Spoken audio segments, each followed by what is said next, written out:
प्राथमिकताओं पर प्रकाश डालते अकरम चौधरी। जनपद अमरोहा विधानसभा 40 नौगांवा के विधायक प्रत्याशी उम्मीदवार अकरम चौधरी द्वारा सर्वदल एकता मंच की प्राथमिकताओं के बारे में बताया गया।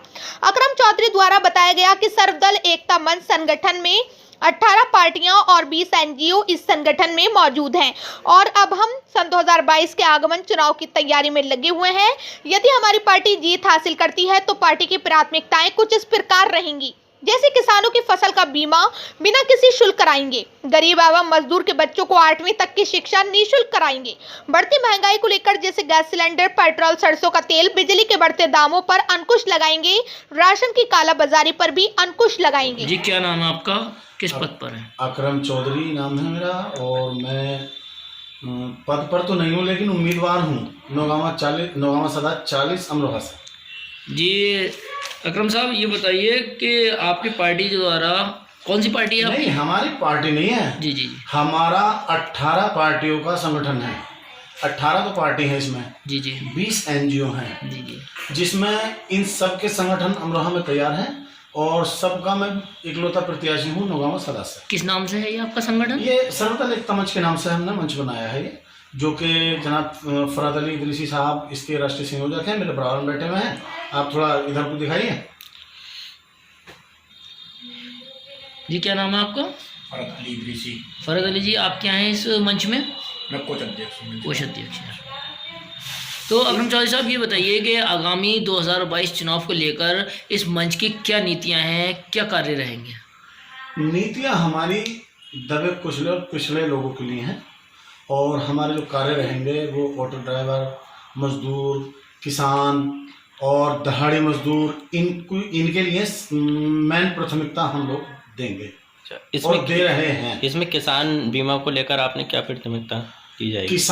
किसान की फसलों का बीमा हम अगर सरकार में आते हैं, इक़्तिदार में आते हैं तो हम किसान की फसलों का बीमा फ्री कराएंगे। अच्छा, गरीब मजदूरों की जो पढ़ाई है, शिक्षा है, इसके संबंध में गरीब मजदूरों की 8वीं तक की शिक्षा फ्री करेंगे हम। अगर हम सरकार में आते हैं या 2-4 सीटें भी हमारी आती हैं तो हम 8वीं तक की शिक्षा गरीब लोगों के लिए फ्री करेंगे। अच्छा, एक चीज़ और, जैसे कि अभी कोविड महामारी चल रही थी, इसमें आपने देखा कि सेकंड वेव में काफ़ी मृत्यु हुई हैं, लोग या पास बेड नहीं थे हॉस्पिटलों में, तो उसमें आपकी क्या प्राथमिकता रहेगी? देखिए, ये जो बीजेपी सरकार है ये टोटल मार के जितनी भी है खाली ऑन पेपर चली है।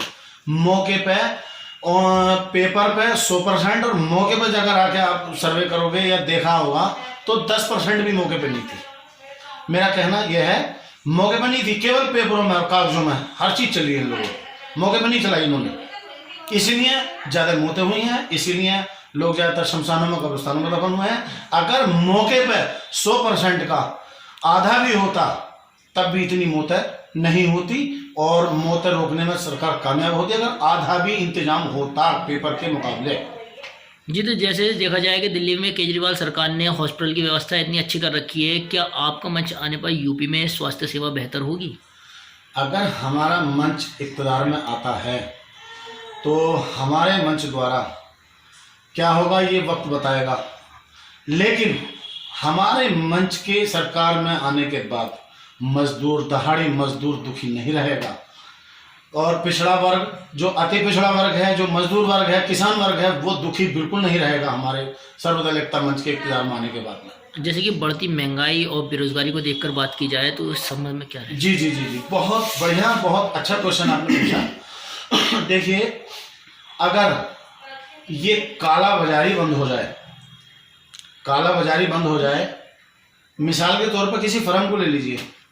अगर फर्म 1 लाख रुपए का माल सप्लाई कर रही है और 1 लाख रुपए का पूरा रिटर्न भरे 100%, इसी तरह से शुगर मिल्स फर्म है, कपड़े की फर्म है, मिले, अगर 100% ये अपना टैक्स भरें तो रेट बढ़ाने की कहीं कोई जरूरत नहीं पड़ेगी। लेकिन इस बीजेपी सरकार में काला धंधा, काला बाजारी इसलिए रही है कि 10 लाख का माल सप्लाई किया है, 1 लाख रुपए एक नंबर में दिखाया है, तो जो 9 लाख रुपए इन्होंने नंबर 2 में करा वो इनके घर में नंबर 2 का हो रहा है और जो 1 लाख रुपए है उसमें अब सरकार का खर्च तो चलता नहीं।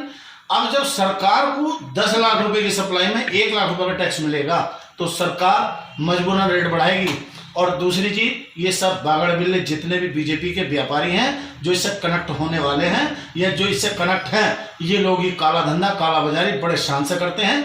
ये दिखाते हैं 1 लाख और माल सप्लाई करते हैं 25 लाख। जी, एक चीज़ और है, देखिए किसान भी धरने पर बैठे हुए हैं, उनकी विभिन्न मांगे हैं, उसे आप किस दिशा में देखते हैं?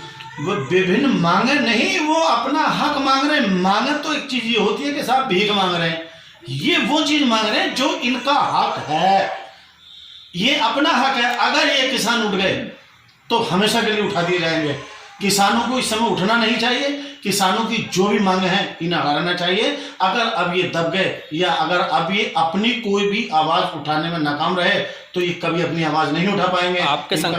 आपके संगठन द्वारा इनकी आवाज़ उठाने का कोई कार्य किया गया, कोई धरना किया गया? हाँ जी बिल्कुल, काली पट्टी बांध के हम लोग इनके साथ रहे थे और हम लोग बाकायदा बॉर्डर पे जाके इन लोगों के साथ होकर आए हैं। और हम लगभग 3 दिन पहले ही लखनऊ में गन्ना संस्थान में हम लोग धरने में शामिल थे और हम बाकायदा इनसे कंधे से कंधा मिलाकर और चल रहे हैं और इनकी आवाज़ उठाने में हम लोग इनका सहयोग कर रहे हैं। जैसे गैस सिलेंडर, पेट्रोल, सरसों का तेल, ये बढ़ती कीमतें जो दिखाई दे रही हैं, इस संबंध में आपने कोई धरना किया है? अभी नहीं किया जी, कोई धरना नहीं किया। क्यों नहीं किया? अभी हम लोग गठबंधन ये जो पार्टियों को जोड़ने में लगे हुए थे, अभी हम लोग बन के तैयार होकर आए हैं और अल्लाह ने चाहा तो बहुत जल्द हम इस आवाज़ को भी उठाएंगे। ठीक। अपनी नौगांवा सदा 40 विधानसभा अमरोहा की जनता को ईद उल अजहा, स्वतंत्रता दिवस, रक्षाबंधन और सावन की बहुत बहुत शुभकामनाएं देना चाहता हूं और सभी को मेरा आदाब, नमस्कार, जय हिंद।